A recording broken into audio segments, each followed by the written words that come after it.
Yep, it looks like it's working. That is excellent. How was your last week?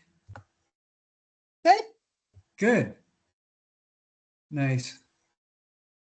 We are anticipating going up north to Ogden next weekend to one of the grandkids is having their well, it's not their first time in the pumpkin patch, but it's the first time that they're actually going to be able to remember it, maybe. Oh, fun. Nice. So that'll be a lot of fun. That'll be so much fun. All of those things are so much more fun through when you have a little again, through the eyes of little people.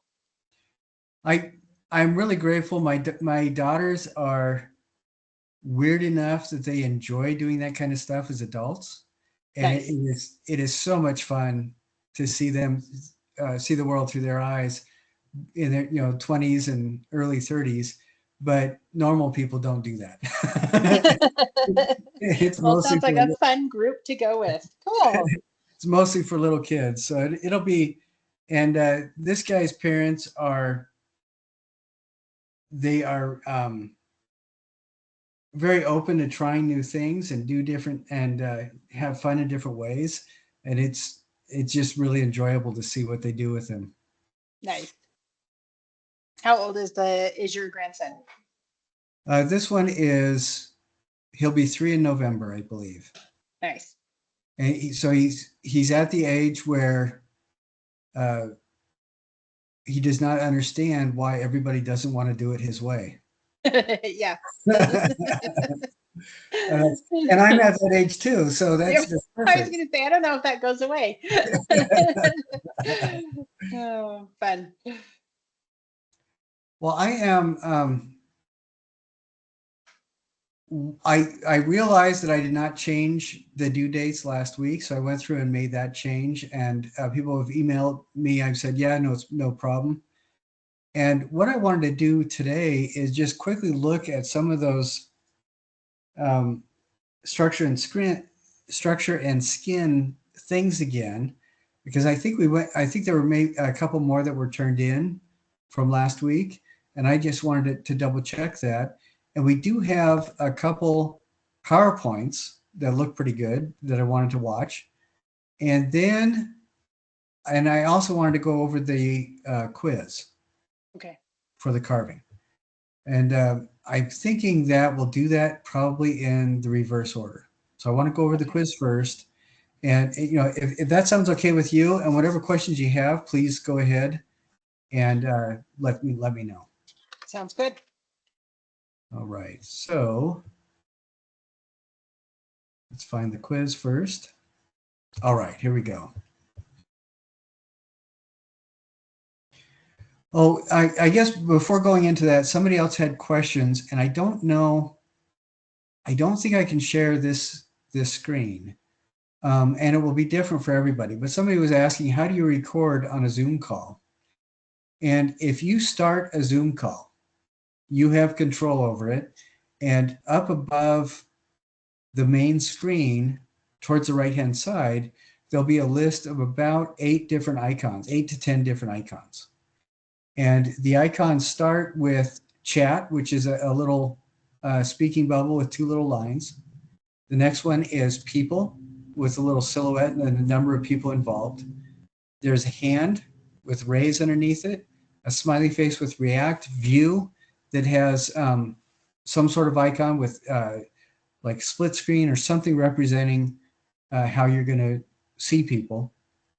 Then there's like a square bubble with a plus sign that says apps. So how many is that? 6. The 7th one has 3 dots and it says more. If you hit more,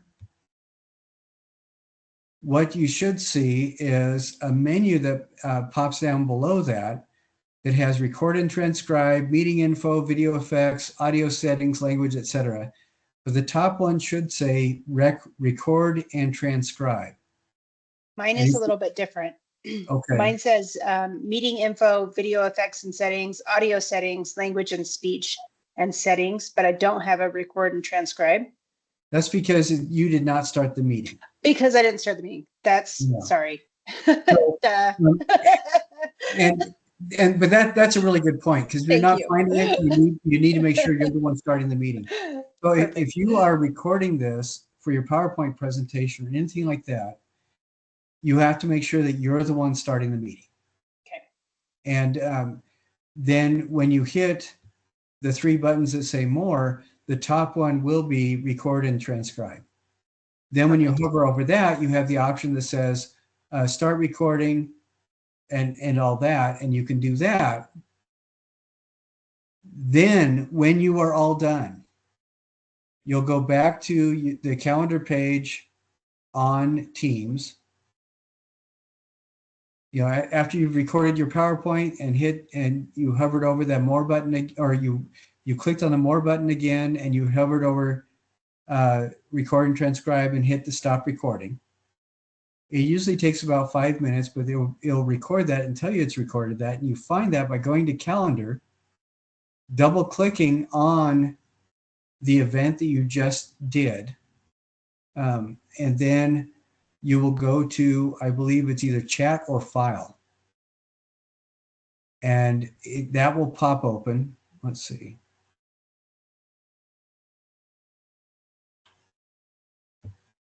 And I'm finding this on another program, so I don't have to kick everybody off of this recording.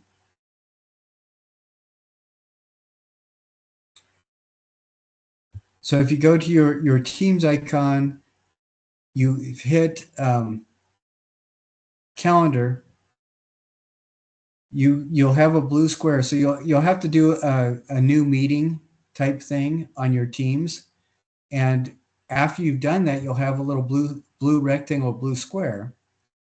And when you double click on that, it's going to open up. So you don't want to do a single click, you want to do a double click.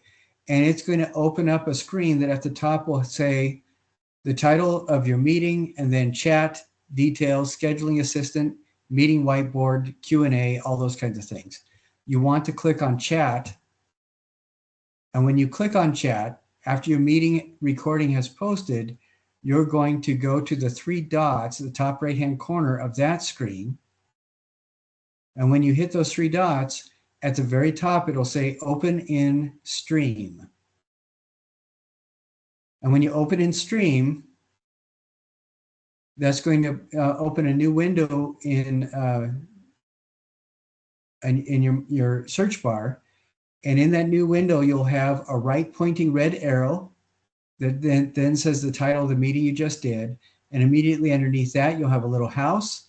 And then you'll have another 7 icons. And the 7 icons are record, upload, favorite, playlist, move to, copy to, and then 3 dots. And when you hit that 3 dots, it's going to show you below that a download option and a delete option. And you want the download option. So everybody who wants to record, watch those few minutes again. And it's, let's see, we are at 11:25. So it will be the second 5 minutes of our conversation tonight. And just go through that and just follow the directions. There are also supposed to be helpful YouTube videos to do this. I am not finding them to be completely helpful. It seems like when people do the intuitive directions kind of stuff, it's intuitive if you've been living in a box in your apartment and only emerged to eat Cheetos and play video games.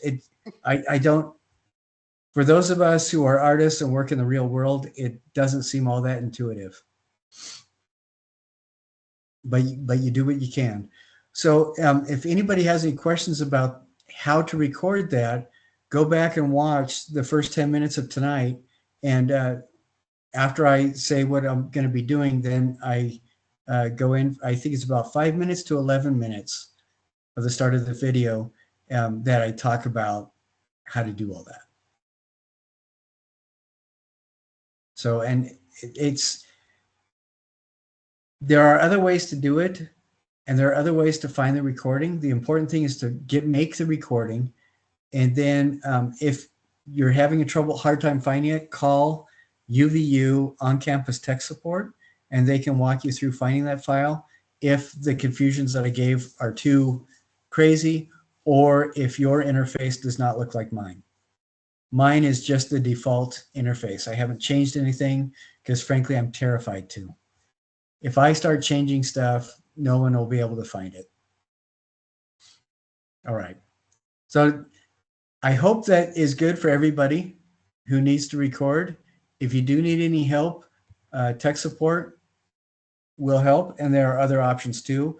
I've another class that I'm teaching, Teams was not working for a couple different people, and sometimes that's the case. What they did is they just had one of those little mini social media tripods for their phone. They set that up just in front of their computer, aiming at their computer screen, and then recorded their voice as they were going through the slides on their computer screen. And that works just fine too.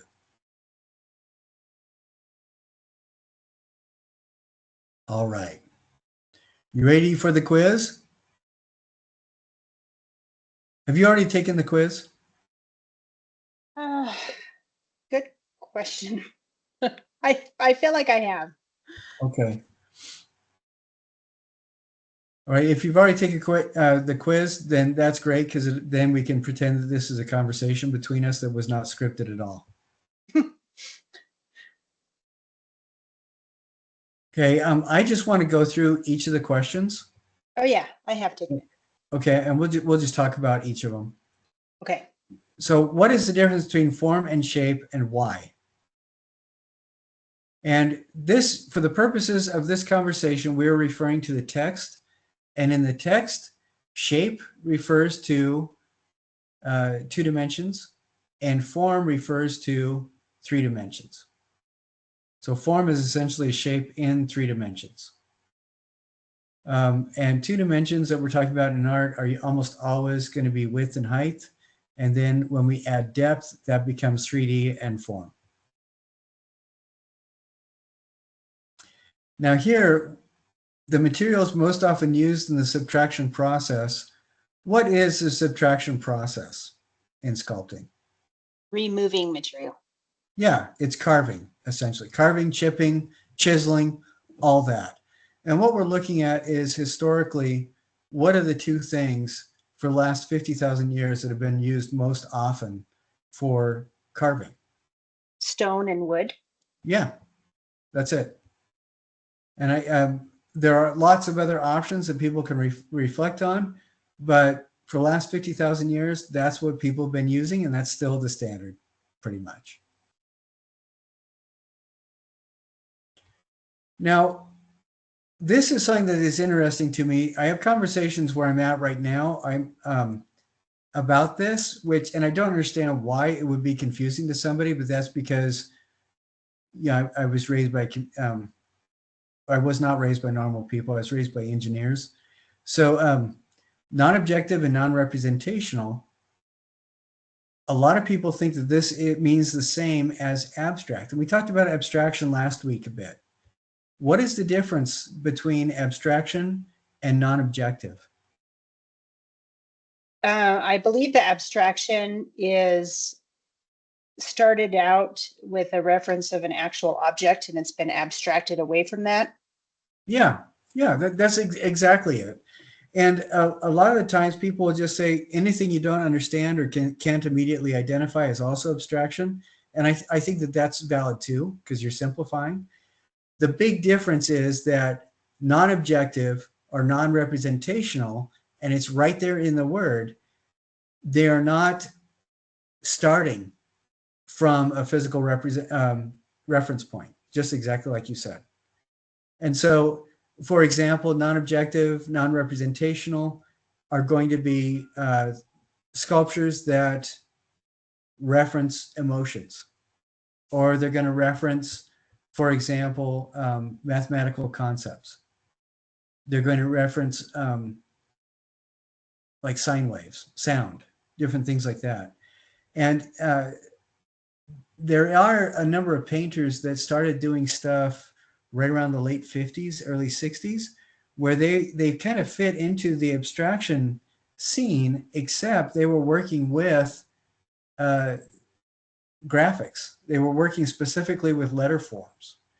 And so they fit very soundly into the abstraction arena, but there was an argument made that they were also non-representational because they were dealing with letters, and there, this isn't just in the English world. There were people doing this in Japan and China and elsewhere as well. There, a guy that I know, he became a friend, Victor Ekpak, actually uses the oldest written language in Western Africa.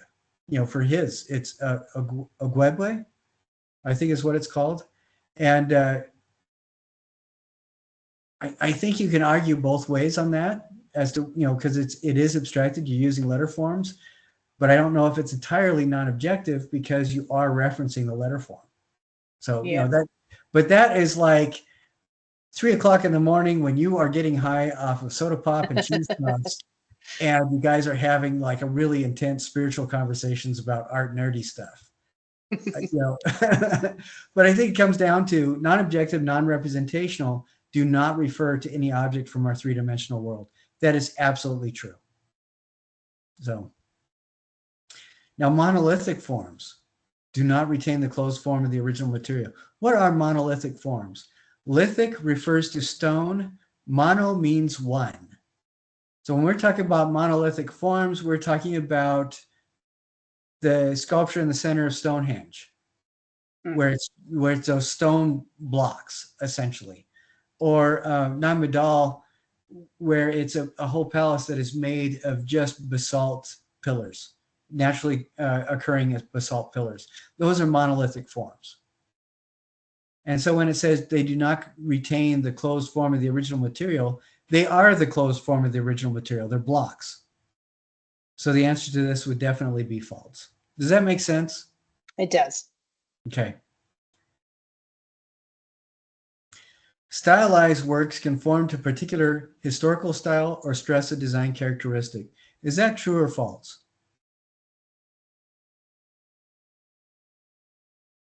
I think that is one that I think is kind of interesting, because we could talk about an artist's personal stylization. When you're doing your own abstraction stuff and you have your own visual language, that's one thing.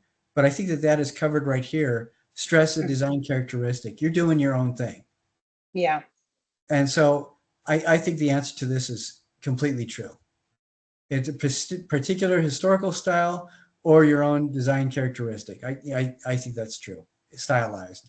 And stylization is, I think, the first step in moving towards abstraction. Like we looked at that tree, the tree from the Name tradition, which is the basically the Persian style illustration. Do you remember that from the slideshow last week? Yeah. Where all the leaves were flat face on. Yeah. And I think you could identify that, what kind of tree it was from that, but it was still very stylized, and it was starting on the road to abstraction. Yeah. Okay. And to abstract something means to simplify it. The simple answer to that is absolutely true. There are a lot of abstraction artists that will do like heavy patterning and stuff like that on what they're doing, but they're still starting out. They're taking and simplifying a form and then adding texture to it. So abstraction, at its base, you are simplifying. And that's what we were looking at when we were looking at those trees and everything. And even when we saw what Pete Mondrian was doing, that first tree, when he was doing it in that abstract expression, or the kind of expressionistic impression style of Van Gogh, even though it was a very complicated painting, he was still working on simplifying the form. So I think that absolutely works on that. Now here's a good question. Softness of material does not equate to the ease of working. you'd think, okay, softness of the material means it's easy to work with. Have you ever carved soap? I have carved soap. Yeah. Yeah, it sucks. It is not an easy thing to work with. Yeah, I think softness of the material usually means you have to take a step back and tone down what you're doing quite a bit, tone down your activity level, because you get a false sense of security thinking, oh yeah, this is easy to work with. And then next thing you know, you've broken it in half. Yeah. And this is a good time to warn everybody, when you're carving the foam, be super careful. You can glue it together. You can use like pins that you make out of coat hangers to kind of pin it back together. And then when you apply your paper mache, you'll cover that up. But softness of the material doesn't have anything to do with ease of working. So as a true or false question, softness of a material does not equate to ease of working. That is absolutely true, because it has nothing to do with it. When we look at the history of lost wax casting, and some of the really early masters of lost wax casting were the Harappans in Western India, did absolutely amazing stuff. And then about 1,000 years later, you start looking at the Chinese dynasties that were doing casting bells and bronzes and stuff like that. They were doing amazing stuff about 3,000 years ago, 2,500 years ago. And then about the same time in Western Africa, you get the Yoruba and the Ife, and holy cow, they were doing amazing stuff. Like photorealistic, high Renaissance style stuff 2,000 years before Michelangelo was a gleam in his mommy's eye, you know? And those guys, which was problematic, and I'm going to go off on a bit of a tangent. The Yoruba artwork was astounding. They were true masters of bronze casting. And what is so amazing to me is that, you know, the British were still very much colonizing Western Africa about 100 years ago. And about that time, somebody was extending the footprint of one of the palaces in Nigeria, and they came across some bronze heads as they were digging around. And so this British guy thought, oh, okay, I'll buy this, you know, from one of these guys and take it back to England and see if it's worth anything. So he bought this bronze casting of a Yoruba god king for like $15 or less. It was pitiful. Took it back, gave it to the British Museum, and it became the cornerstone of their Yoruba collection. Wow. Well, the British Museum guys in their wisdom decided, oh, this couldn't be more than a couple hundred years old. Because, you know, these people in Nigeria that they were colonizing, they were not, I mean, it was not in anybody's interest for them to have a worldview that included an intelligent population before the British came along. You know, when it fit in the whole, we're going to make the people with darker skin smarter and better by our influence. And so when that Yoruba head was first found, it was thought to be only about 300 years old. Then by about World War II, it was realized that it was a couple hundred years older than that, almost as old as the Renaissance. Of course, you couldn't challenge the Renaissance because the white guys in Europe were so much better than anybody else. And then by the late 50s, early 60s, the people at the British Museum started realizing, no, this is older. This is a bit older. And so the date was pushed back to about 1200 AD. And then by the late 70s, early 80s, it was pushed back to 800 AD. And now it's realized that the Yoruba guys were masters of bronzing over 1,000 years before the Renaissance, and most likely even earlier than that. The problem is, since the bronze heads that were found during construction without the respect accorded and any sort of anthropological find, because these were still, just colonies. Who cared? The date is completely inappropriate. From what I've seen and from the art that the Yoruba kingdoms or the Ife kingdoms and Yoruba people left, the bronze heads probably date back to Han Dynasty times. So Wow. they're probably over 2,000 years old.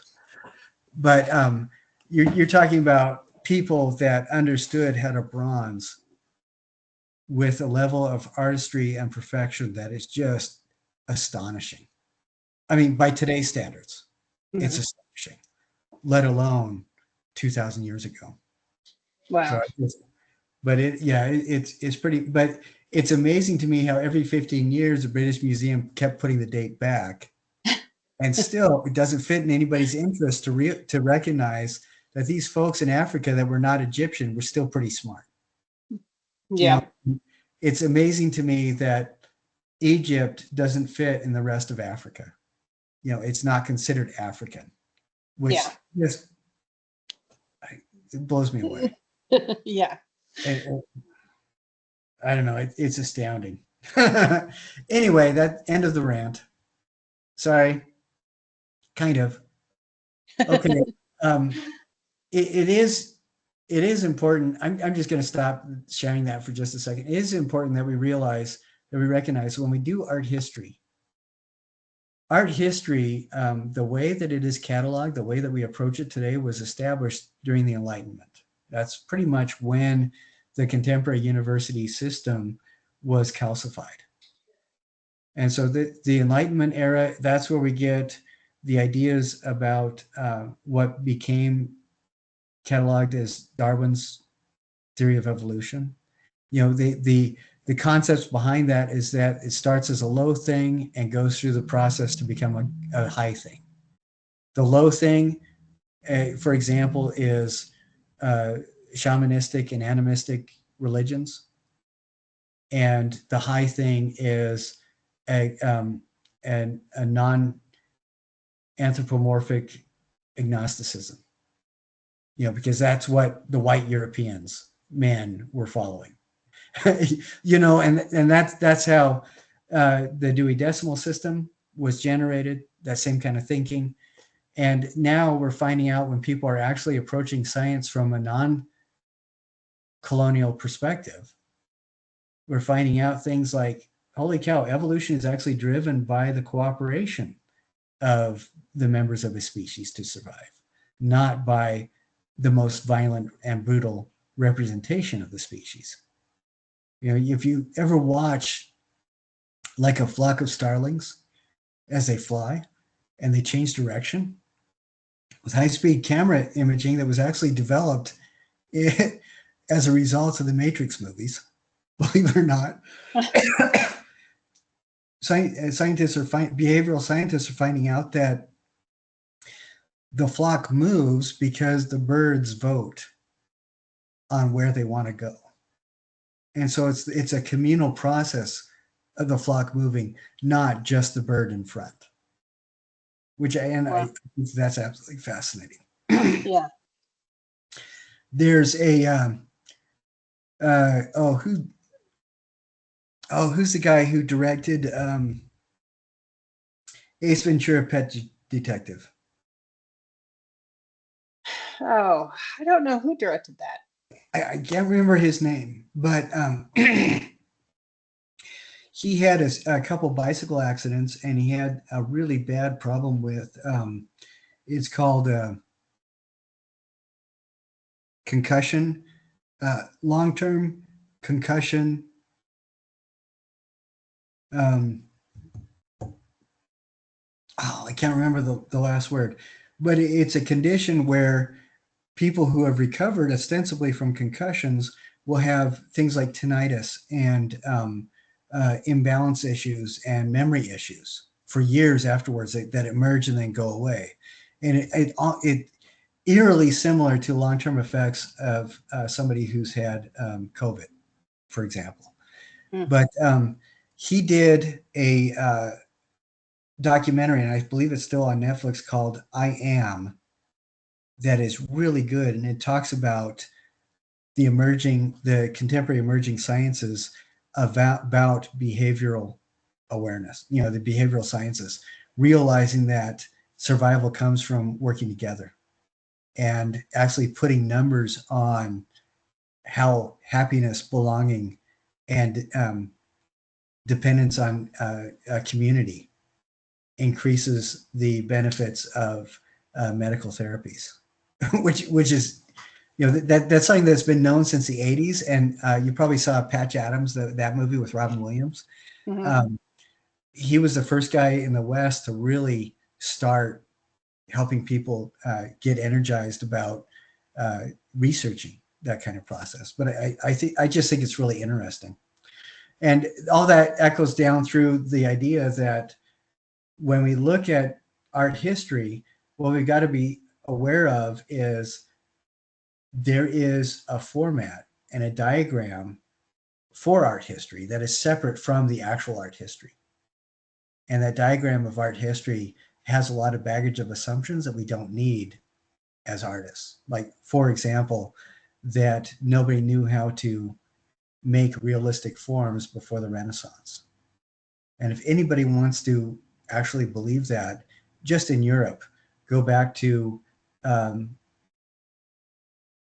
the Merovingian Renaissance and the Carolingian Renaissance, which happened about the 5th century and the 8th century, respectively.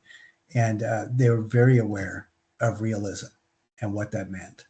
And we see that in the more contemporary branches of the Ife and Yoruba around that same time period. And they had already mastered realism 500, 600, 1,000 years earlier than that. And even we can even go back earlier than that, 50,000 years ago.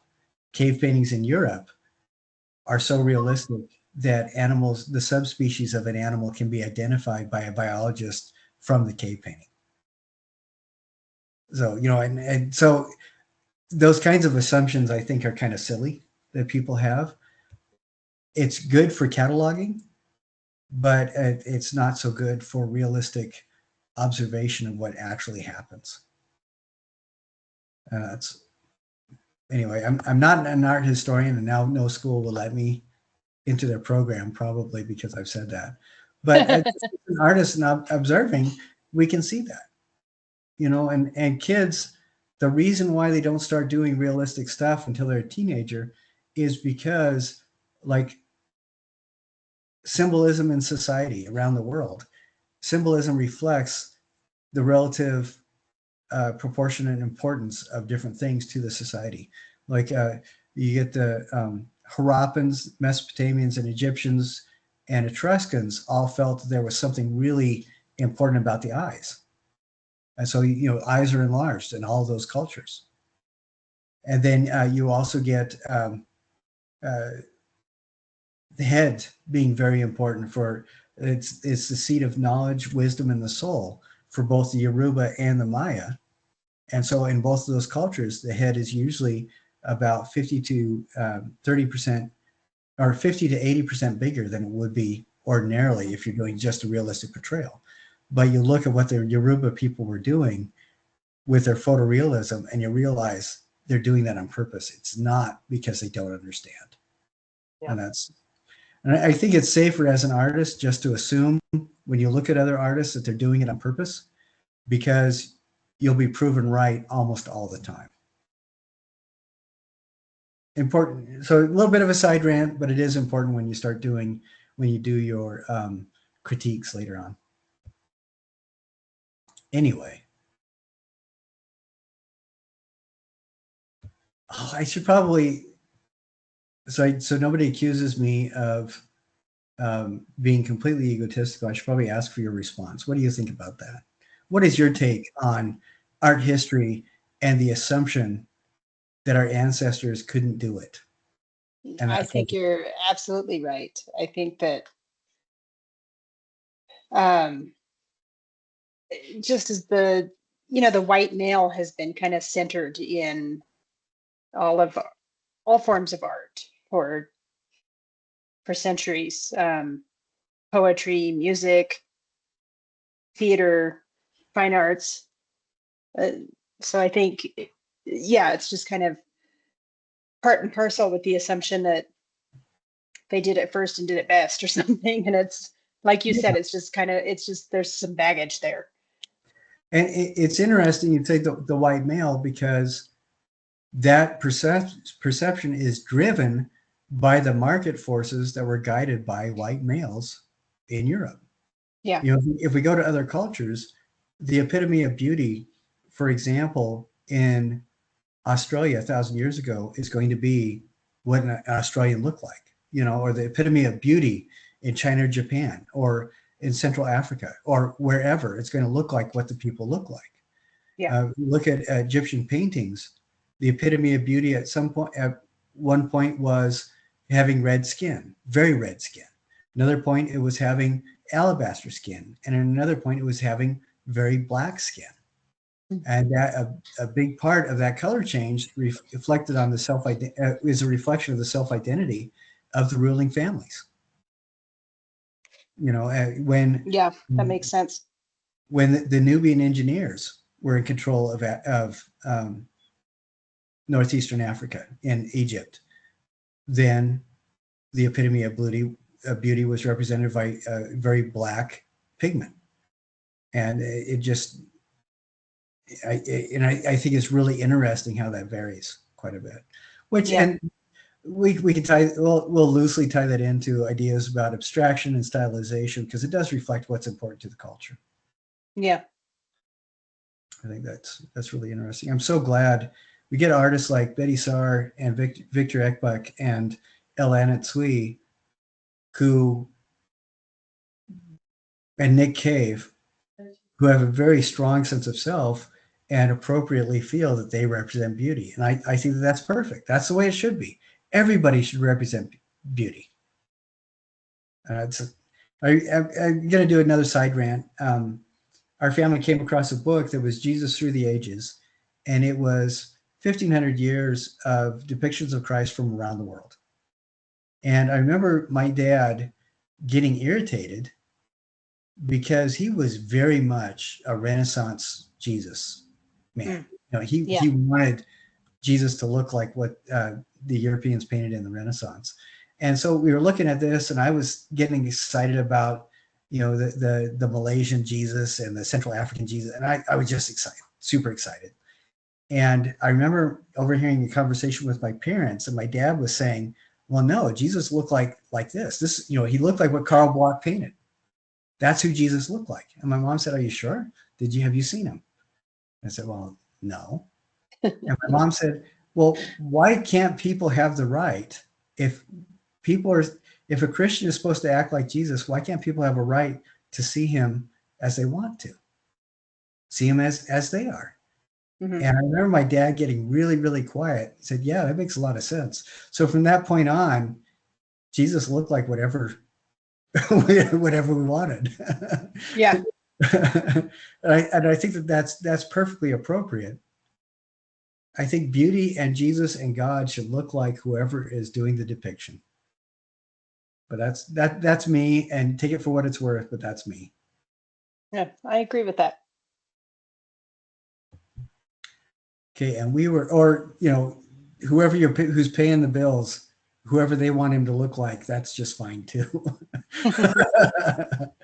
True.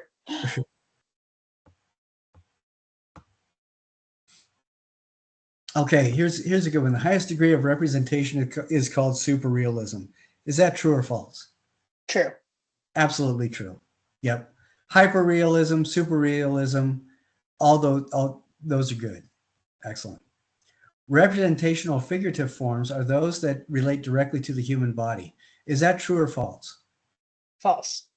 That is false. Figurative, when you're talking about scale, figurative usually references to the human body, but when you're talking about forms, it can be anything that fits into a shared reflection of the real world. You know, anything that takes part in the experienced world that other people recognize is a representational figurative form. that question did make me pause when I was taking the quiz because I got hung up on figurative and thought I felt like it was a little bit of a trick question because I was relating it to the human body. But in the end, I said false because of other forms that could be. Yeah, and figurative. that's an excellent observation. Because if somebody does a sculpture and it's supposed to be a representation of an identifiable dog, then it's still a figurative work. Yeah. So, like all the Hummel sculptures, even though there's a slight distortion, they're all figurative. Oh, here's a good one. Michelangelo's David is a good example of an idealized figure. Is that true or false? That's true. Absolutely true. He's outsized and he's distorted a little bit so that when you're a regular human person looking up, he looks the right size, but there's no doubt that he represents an idealized figure. And when we look at these 4 images, the question is, which of these is not carved from a living rock? What does living rock refer to? I don't know how to describe it exactly. Rock that's attached, I guess, like a mountain. Yes, rock that's attached. That is absolutely right. So Mount Rushmore, definitely, it's carved out of the mountain. Petra, carved out of this, this mountain, this hillock right there. Lashan Buddha, carved right out of the side of a cliff face. So definitely, and then you get the Moai of Easter Island. The Rapa Nui carved these.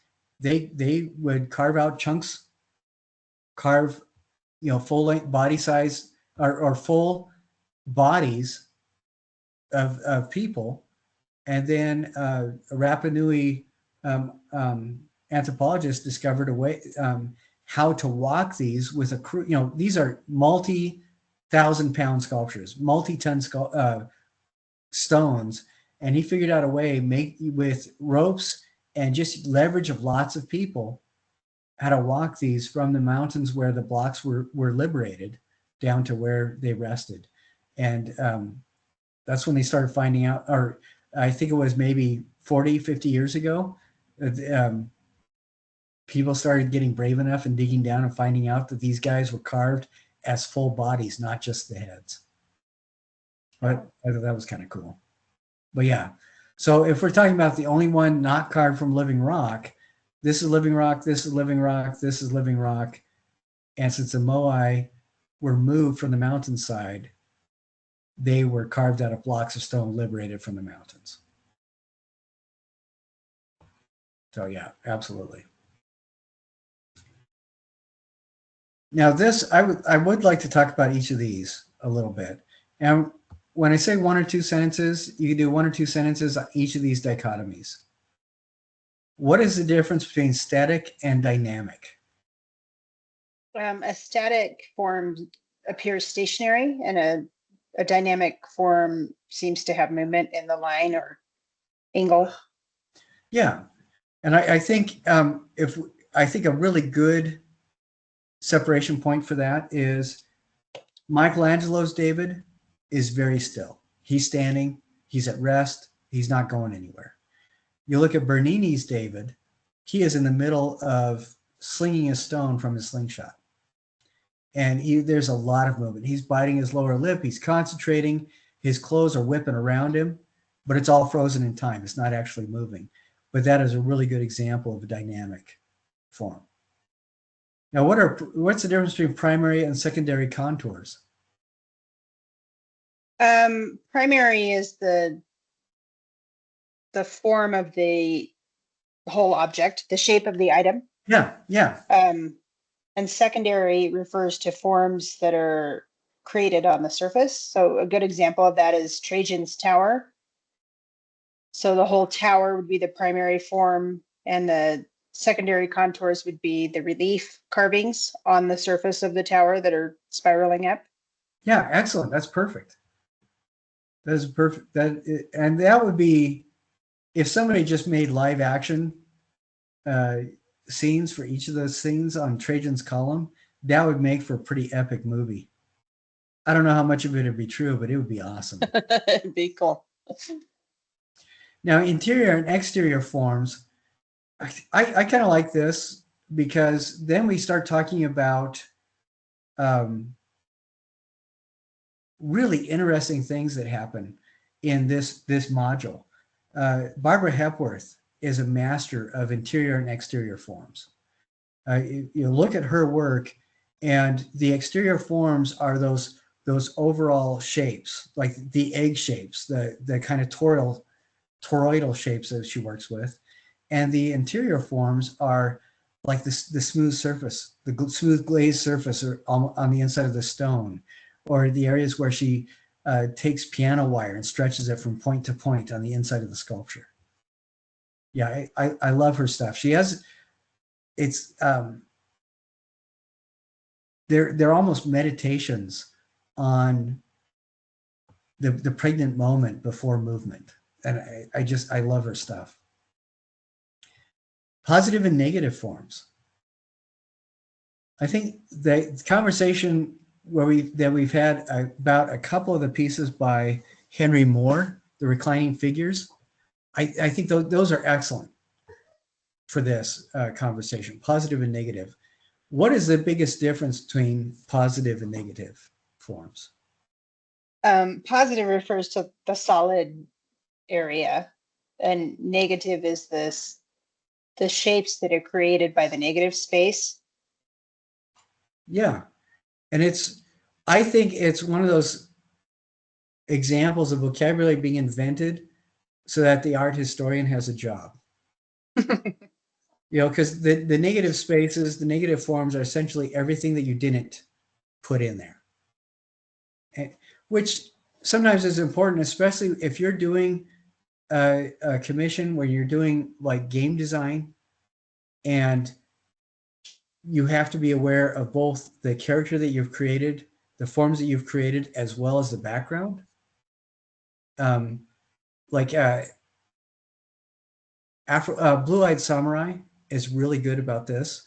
I don't know if you've seen this animation on Netflix, but when they do the fighting sequences and stuff like that, what they've done is created this environment so that it's really entertaining to see the actual characters, but also it's fascinating to see how the characters interact with the backgrounds that they're in. Because I've seen some really bad examples of animation where the backgrounds have a lot of texture, and when the character moves, it's hard to keep track of the character because the character is constantly in a visual struggle with the background, the texture of the background. And Blue-Eyed Samurai do an amazing job balancing that out. So every frame is beautiful with both the positive and negative space. Yeah, you can tell I'm an anime geek. Okay, here's a good one. Why is the subtraction process often slow and painstaking? Because there's no do-overs. You're removing the material, and once it's off, and so you have to be cautious and Yeah, proceed carefully. things suck. I mean, if you screw up, that's it. Yeah. I remember in high school, one of the teachers was trying to, have meaningful morality teaching moment kind of stuff that teenagers ignore. But this guy was talking about the uh, etymology of the term sincere. And sincere comes from two Latin words that means without, which is sin, and cera, which is wax, without wax. Because during the first, second, and third centuries AD, everybody and their dog and their little brother and their cousin Eddie wanted and needed to have a carved bust of marble in their home. Mhm. And if the more you paid for it, the more skill was evident in the carving. But it was a real common practice for people to fill in the spaces that were screwed up with wax and then color the wax to match the rest of the marble. And so an advertising point was, hey, we make our sculptures without wax. So, there's no mistakes that are covered up. And it became synonymous with the idea of mistake free. or honest, you know, and implying integrity. So I don't That's know how true funny. that is, but it was something I remembered as a high school kid. Yeah. So that's the whole quiz, and it's I think those are really good to have in mind as we go into this carving, uh, and we're going to be during the end of October and through November. What we're going to be doing is playing around with um, texture and all sorts of paint and color, and I I think it's really important to be aware of what artists are doing when they're working with three-dimensional forms that they're carving, for example. Because until now, we just put in mostly we've been doing additive processes where we've been building, and I like that little bit of nerve-wracking tension that comes with the um, subtractive process. It is kind of it is kind of frustrating sometimes when I do glass and it's not exactly carving. I'm cutting the glass and chipping it away. And when I do that, sometimes it can get really nerve wracking because I just have this piece I have to cut it out of is just the right size. There's no room for errors. And if I concentrate on that, my hand starts shaking and I screw up every single time. Yeah. It's it's interesting because when you think, oh yeah, there's plenty of extra, I won't screw up. That's when your carving goes right. So just keep that in mind for everybody who's doing that. Okay, so now we have two. Let's see, one is 5 minutes, one is almost 7 minutes. Let's see. I kind of like to watch both of these, if that's okay with you. Okay. Um, and then I think these are pretty decent examples of the kinds of stuff, the kind of thing that we need to do for the PowerPoint presentation. I think both of these people have done pretty well. So, any last observation before we move to this? Any last observations from the quiz? Um, no, I think it was good. I felt like it was a good mix of kind of fill in the blank and type an explanation and multiple choice questions, but I thought it was good. All right, great. There's a couple things that I have noticed with taking quizzes. One is if you misspell stuff, the computer will grade you wrong. But Hmm. then I'll go through and fix that. So you get the points. I have to say that because people before have freaked out, said, "Got to double check this. I'm sure I got it right." And then the other thing that I've noticed is sometimes people move through really quickly, especially if they missed a couple and are taking the quiz a second time. Canvas always rewrites previous submissions. Hmm. So you've always got to redo the whole thing or resubmit everything when you resubmit. And if it's asking for like a short 1 to 2 sentence, please make sure that you're explaining everything. And this isn't for you, Christina. This is for everybody listening. Please make sure that you're covering the whole thing. So if I'm asking for an exam in the quiz, if we're asking for an example of what does style mean to a particular period or whatever like that, then give an example. Don't just put down the first couple words that come to mind and then expect me to fill in the blanks, because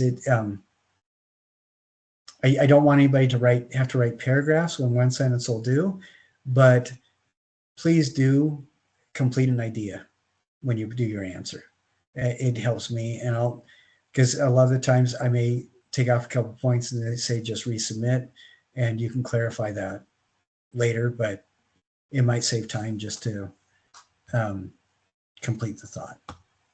Anyway, I'm saying that more for my ease than anybody else's. All right. So this lady is a hero of mine. I think she's incredibly awesome. So no pressure on the person who did this. Well, and my chosen artist for research was Betty Saar. Introduce you to the artists that I find are important to the way she approaches her work. She is a woman of color. She is a mix of African, Irish, and American Indian. Her father died of uremic poisoning after being denied entrance to a segregated hospital. This led to her being raised by a single mom. Her mother was very artistic and did a lot with her hands, quilting, crochet, etc. Her mom always encouraged her to be artistic and would buy craft sets for birthdays instead of the bikes and things alike that her siblings would receive. She grew up in Watts and got to watch Simon Radia build the Watts Tower. She recalls seeing him gathering anything and everything around him to put into the cement. She even recalls seeing him stick a corn cob into the plaster. This was also around the time of the Great Depression and taught Sar to take value in all things and use items until you can't. She started as a design major because women, and especially women of color, were not encouraged to be artists. Materials and methods, and soon became involved in collage and assemblages. She was married and had 3 children. Later on, they did get divorced, which we will see play into her work later on in this presentation. She's known as an assemblage artist, and she calls herself a recycler and can never. I wanted to pause this right here for everybody. I think that I really like what Whitney has done here because Whitney has given us a little bit of a biographical sketch of who Betty Saar is, but everything she mentioned is in relation to her art, which I think is wonderful. She did not do a full biography. She just talked about the high points that she saw were directly related to how Betty does her work. And I thought that was really nicely done by Whitney. Pass on a yard sale or a flea market. This is her 4-step process in a general format. Her first step is hunting and gathering. She uses her intuition when digging through boxes and stands. At flea markets and yard sales, Sar believes everything has a past and it carries that energy with it. And Sar's process is sifting and sorting. Her studio has neatly labeled drawers and boxes with things like chains, discarded toys, bird cages, scales, and clocks, and many more items. Sar's third step is transformation and fabrication. When her daughters were young, they would help her piece things together, and now Sar hires that out. Then the work is released into the world to see and interpret. Betty says she likes when her pieces don't necessarily have a story so that the viewer can create their own. Of Sar's most famous pieces, it's called The Liberation of Aunt Jemima. In the 1960s, she became more interested in the American issue of racism.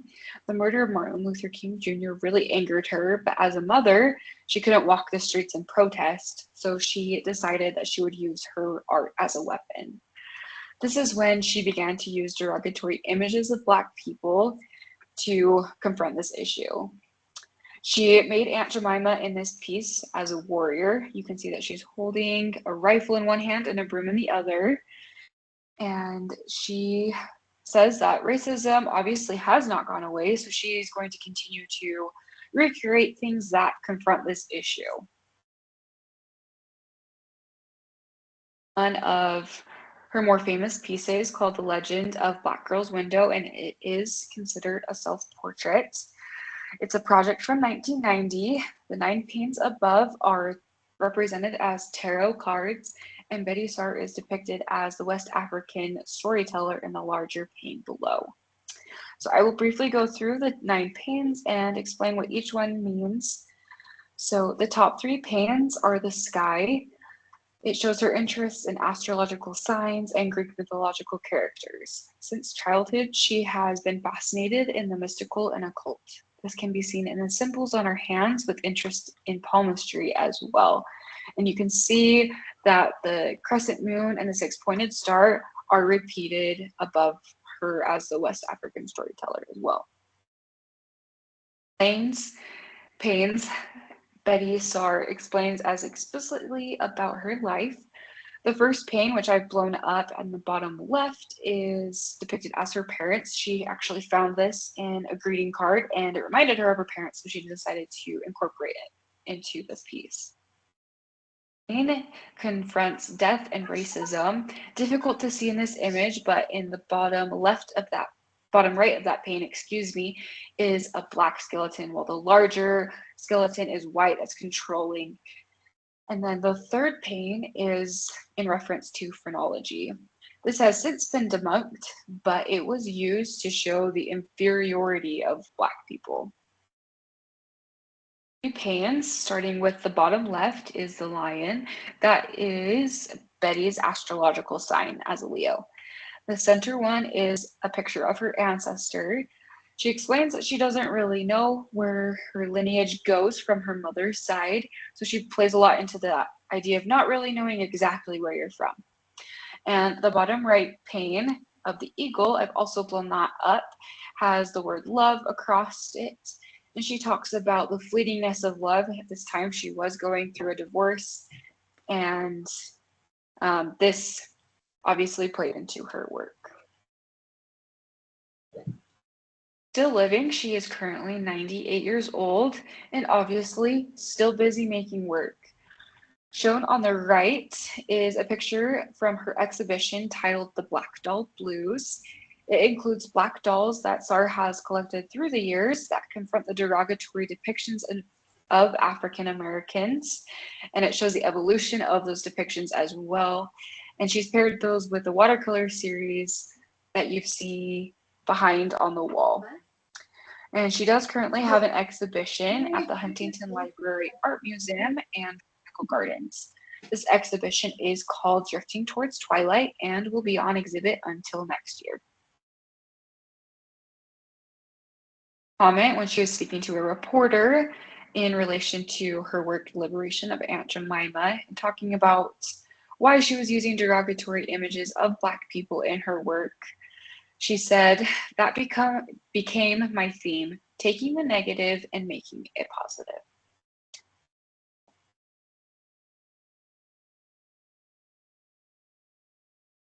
I thought that was really nicely done, I think. I really appreciate Whitney doing that. The first thing I pointed out was that the biography was the things that she felt were highlights of Betty Saar's life that directly impacted and informed her art making. And I think that's really good. That is so much less boring than when somebody lists, all the elementary schools that the person went to growing up. And I really appreciated that. And what I've noticed is in this class, pretty much all of you, that's what you do. I mean, all of you are artists, and almost everybody focuses on that aspect of a person's life as opposed to everything else. So I really appreciate that. I also liked stressing about Betty Saar's process. She's a builder, she's a maker. It's interesting to me that when artists create, working from a sense of anger or a place of anger does not seem to be sustainable. People do that and then burn themselves out. Betty Saar has been going strong for 50, 60 years. And I think one of the big reasons is she takes ugliness and finds ways to get people to think about it and to find beauty in it. And I think that's really remarkable. She doesn't confront people and tell them they should hate themselves. She gives you a window to turn the world up on its head. And I think that's wonderful to see.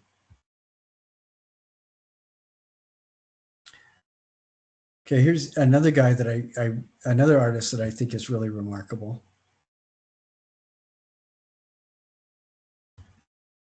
Okay, and this one is a little bit shorter. Hey everyone, thanks for tuning in. My presentation is all about Jean Hans Arp, famous artist and sculptor. He started studying in the 1900s, and throughout his life has created hundreds of sculptures that are showcased throughout the world. He was raised in Germany, but completed his education in Paris. His work ranges with a wide variety of paintings, collages with different materials, and sculptures. So, focusing more on the early years of his art career, he put his efforts on collages with the design process many times being left to chance. His early pieces are made from lots of different materials and have a very fun and playful feel to them. These three are from his earlier career.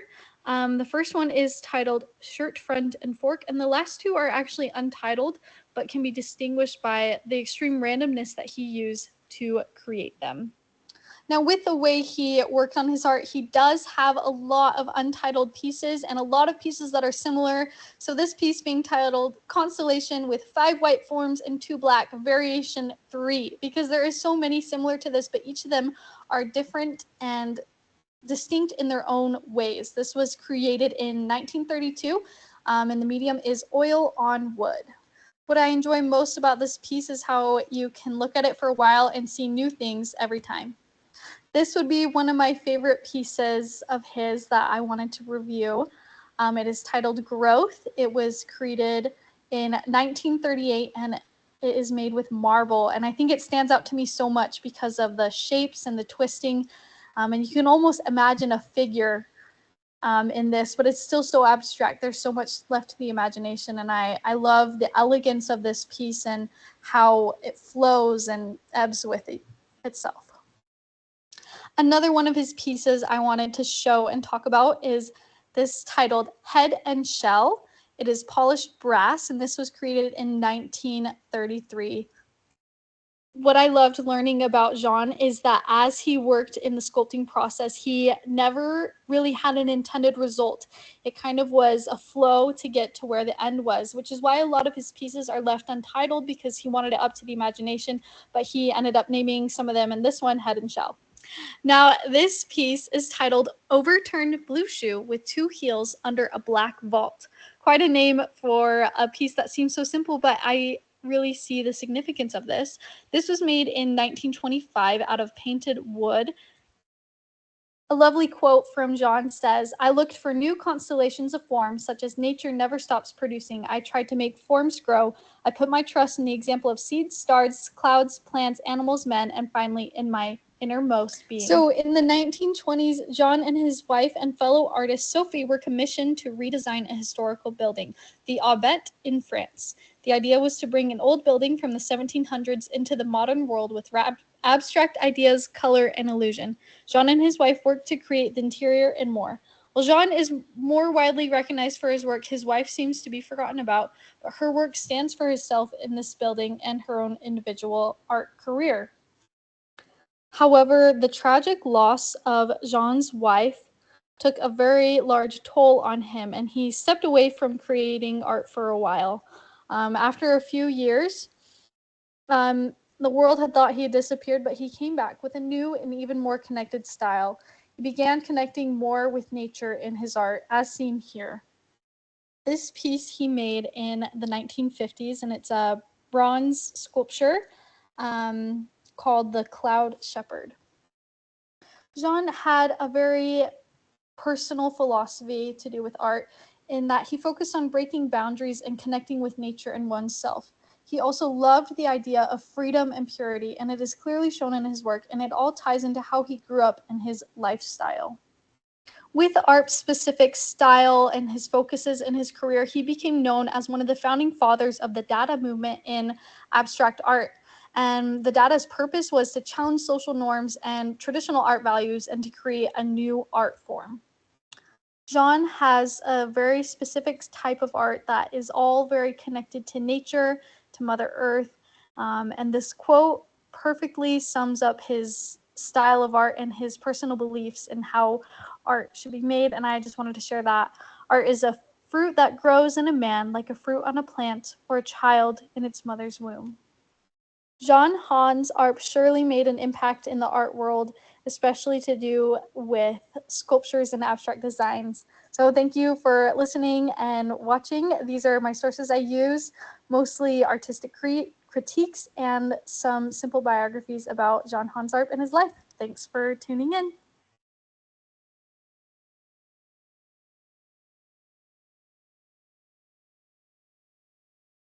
That was another really good one. I think Mary did it tremendously. That was a great job. I really like that. One thing I did want to point out was we look at the sculptures when we're talking about biomorphic forms and organic abstraction. I'm so glad that Mary did hers because this is absolutely perfect. I mean, this fits the bill really well. You know, this is really good example of two-dimensional organic abstraction. This is a really good example of three-dimensional organic abstraction. Like this star form is really interesting, you know, these kinds of things. And what I like about them is that you can see how they are referencing things that look like they're growing, but he's taking it away from anything identifiable so that all you can reference is basically maybe this is a little bump on the side of a tooth or the root, or maybe this is the fleshy part of a succulent plant, or maybe this is something from under the ocean, like a lump of, like a knuckle on a piece of coral or something. But he's taken them out of their context and put them together into just forms that look, you know, they're made out of bronze and stone and cement, but they look kind of fleshy. You know, they look like they could be soft. And I think that that's really very cool stuff. So I'm very glad that Mary did that. That is just right.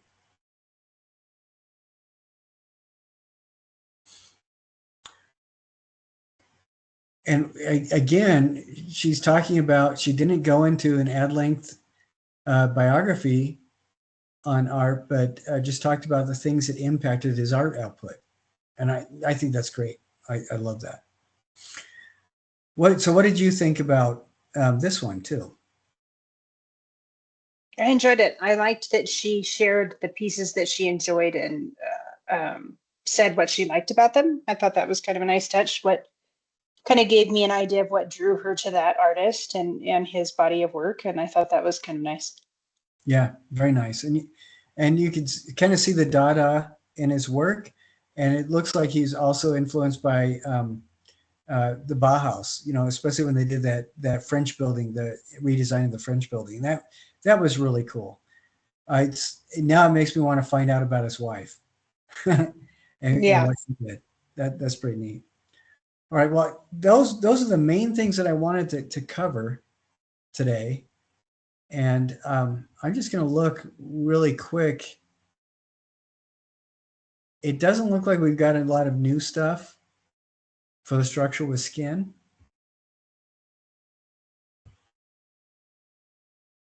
Let's see if I can find, okay. I'm just going through really close.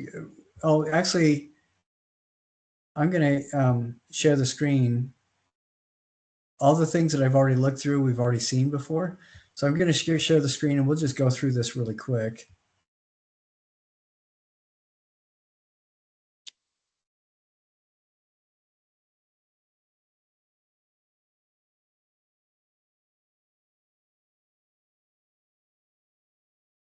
Okay, we do have a couple new ones. Let me show this really quick.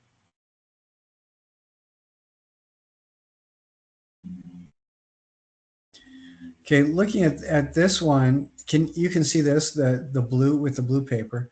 Yes. I really love the choice of materials and I love the choice in color. I think that this is great. One thing I don't really understand what the module is. It looks like the modules may have been triangles, but it doesn't, you know, we talked about three-dimensional modules last time and stuff. This, I really like where this is starting. And for me, it feels like it needs to have like more reflections on this kind of module form, sticking out at different angles, you know, coming out from the body. And I think that, but I think it's an excellent start. And I really love the color choice. It does feel like there might be a little bit too much skin to structure ratio in this, but I think with more modules attached to it, that would solve the problem. Or that could provide a venue for solving the problem. But I think that this is a great start. What do you think about this piece? I like how it has, it's sort of reminiscent of an aircraft or something. Like it almost has an abstract shape in it of a spacecraft or something. Yeah, And that's kind of yeah. fun. Like a bulky plane or something almost. Yeah. Yeah. Or cockpit, or no, not even a cockpit, more like a space capsule. Yes. Yeah. I like the color choice too. It's kind of fun to see when somebody does something like that, because usually we really don't think too much about color. Mm-hmm. And I think it's kind of fun to see that. And it looks like to me, and I'm going through the rest of the things, it looks like that was the only new addition. It looks like we've looked at everything else. So I'm going to go ahead and stop sharing that. Yeah, it looks like we went through everything else last week. Okay, so in this module, there's a video where I'm actually carving the thing, and then I add paper mache to it. I believe I've opened up all the rest of the modules.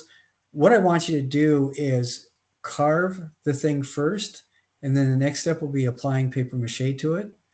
And then we're going to start talking about conceptual art and more contemporary processes. When we get closer to the end of the semester, what we're going to do is revisit this carving that we made that we've covered with paper mache, and we're going to start adding texture and color to it. We aren't going to add texture and color to it until after we've looked at texture and color and the conceptual processes.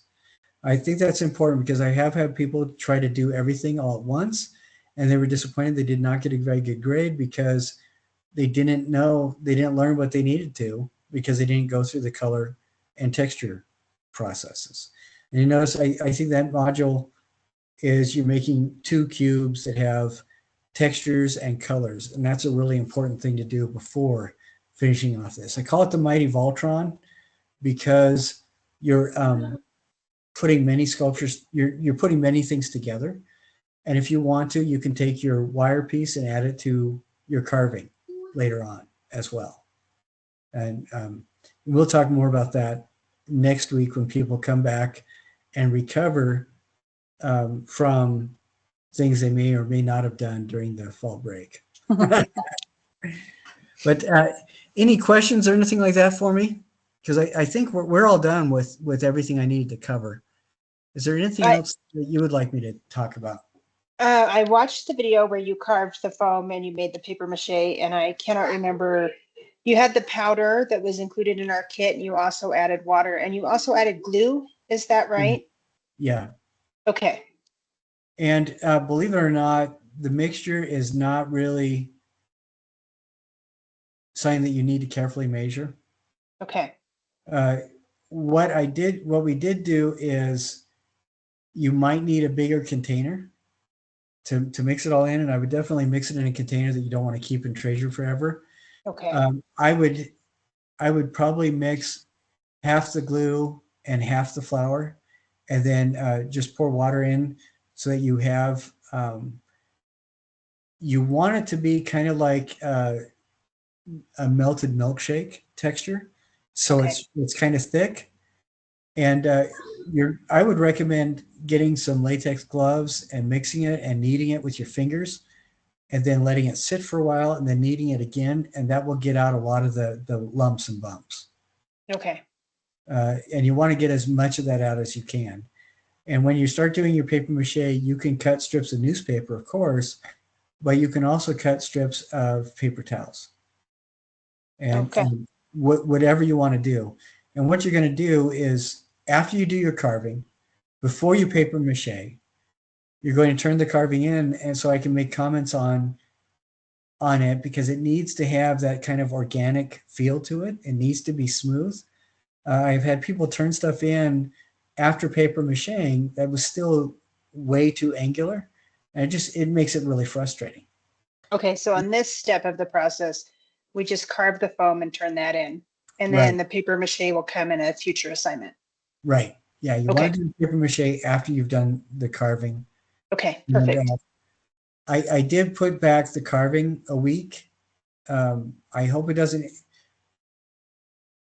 What my plan is, as people turn in their carving, I'll grade that and turn that back to them as rapidly as I can, so that then you know it's okay to go ahead and do the paper mache.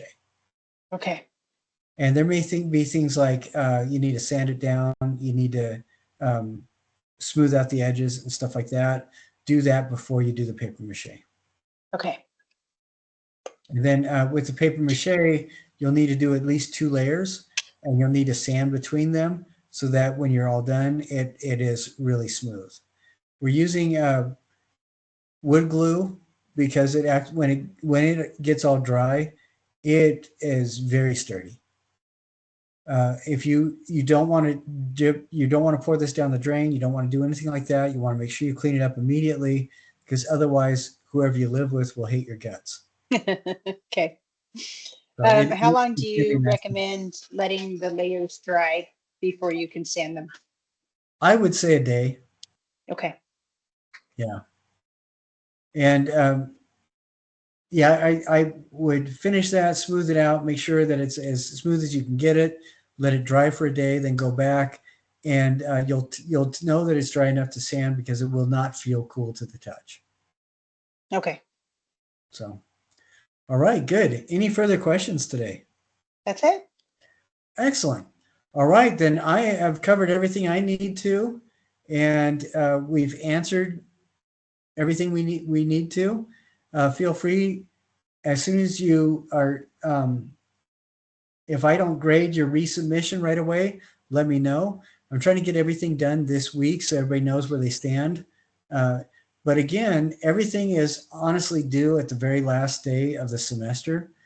But I would recommend highly not putting everything off, because things, will need to dry, and you may need to resubmit some things to get the full points. So, Okay. all right. Well, thank you very much. I hope you have a wonderful weekend and a wonderful break, and I look forward to seeing you next week. Sounds good. You too. Thanks so much. Enjoy that pumpkin patch. Oh, yeah, it'll be a lot of fun. I hope so. Good. Good night. Good night.